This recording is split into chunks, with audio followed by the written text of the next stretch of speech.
As the Bishop of Rome, Pope Benedict XVI is a spiritual head of the Roman Catholic Church worldwide.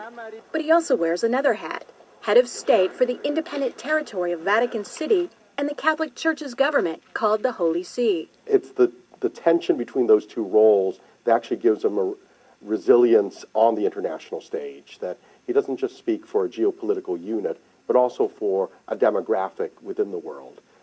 The Holy See has played an active global role for centuries.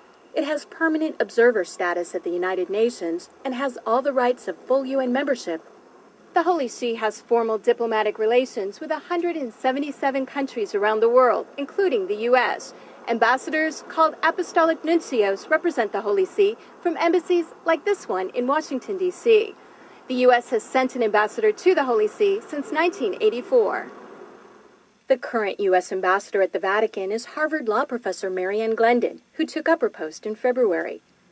James Nicholson held the position from 2001 to 2005. I always said I practice moral diplomacy.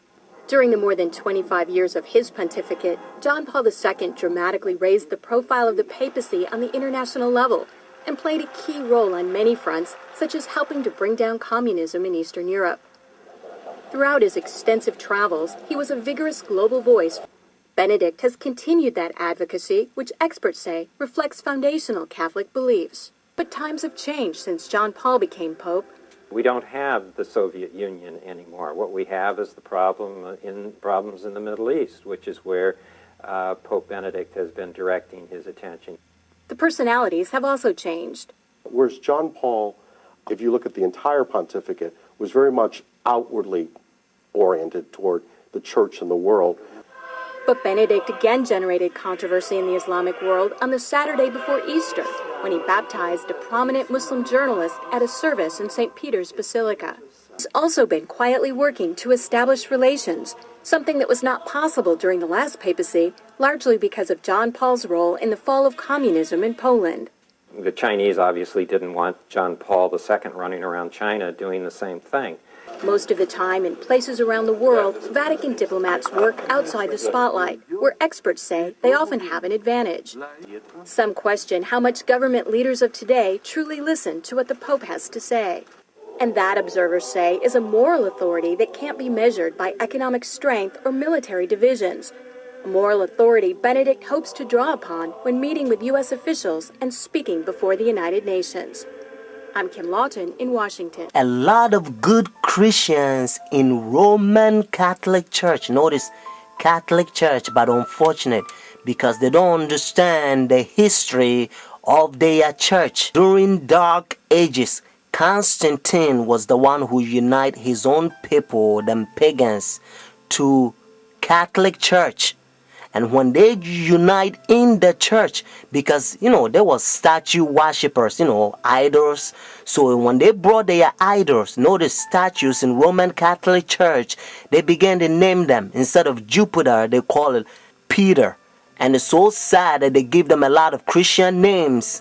And they bow down, sometimes they kiss, they worship. But to change the name, that doesn't mean the idol is changed. Friends, so when they take leadership in the church during Dark Ages, they change rules in the church and they come up with a lot of traditions because they can't go by Bible rules. Because like I said, there was pagans. According to Ten Commandments, you don't have to bow down images and statues. If you look Roman Catholic Church, the 10 commandment, the second commandment that talks about images, they remove that. And then the 10th commandment, they spread. One of them that they also did, they persecute a lot of Christians that they protest against their paganism and their traditions. Protestants, Sunday churches, they persecute them, a lot of them. So that's why their forefathers, they ran from persecution and they came to United States and they find free land. So now we're going to go to Revelation chapter 13 and you're going to learn a beautiful Bible prophecy. Revelation chapter 13 has two beasts. Notice the first beast is Roman Catholic Church and then the second beast is United States. Verse 11 and 18 they unite with Roman Catholic Church. Let's find out who gave the power to Roman Catholic Church. Notice Revelation chapter 13 verse 4. So they worship the dragon who gave authority to the beast, and they worship the beast, saying, who's like the beast, who is able to make war with him. Friends, according to Revelation chapter 13, we know that the dragon gave the authority, the power to this beast. And according to Revelation chapter 12 verse 9, the Bible helps us to understand that the dragon is the old serpent called the devil and Satan. Notice what it says in verse 11 and 12. Notice the same chapter, Revelation chapter 13. Then I saw another beast coming out of the earth, and he had 2 horns like a lamb, and spoke like dragon. And he exercised all the authority from the first beast in his presence, and caused the earth and those who dwell in it to worship the first beast, whose deadly wound was healed.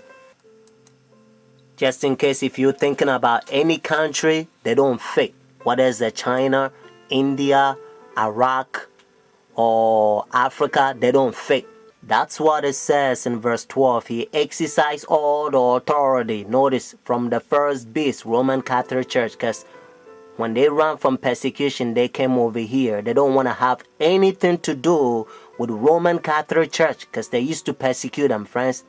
That's what it says. And again, I want you to get this so that you will know that it's the United States. Verse 12, he exercised all the authority from the first beast. But unfortunately, the same verse 12 says, and caused the earth and those who dwell in it to worship the first beast, whose deadly wound was healed. So United States is going to cause the whole world to worship Roman Catholic Church. And that's why now they already have pagan sun worship day, Sunday worship, the Roman Catholic Church. They changed God's holy Sabbath from Saturday to their pagan sun worship day, Sunday worship. So whenever they enforce the law, friends, if you think, well, because I'm not going to buy, I'm not going to sell, and the things is going to be hard, and you don't believe in God, and you doubt his power, if you doubt God who created you, the one who hold your breath, and if you doubt his power, and if you go by their pagan sun worship day, behind the scene is the devil that wants you to worship him, at that time probation will close. Your decision is made. You will be doomed. Revelation chapter 14, God placed a fearful curse on those who receive the mark of the beast, those who worship the devil. But friends, have faith. Jesus Christ will send his angels. Sometimes they will come as a form of mankind, and they will give you a food in the time of trouble. Hebrews chapter 4 verse 7 to 11. Notice what Bible says. And again he designated a certain day, saying in the David today, after such a long time as it has been said today, if you will hear his voice, do not harden your heart.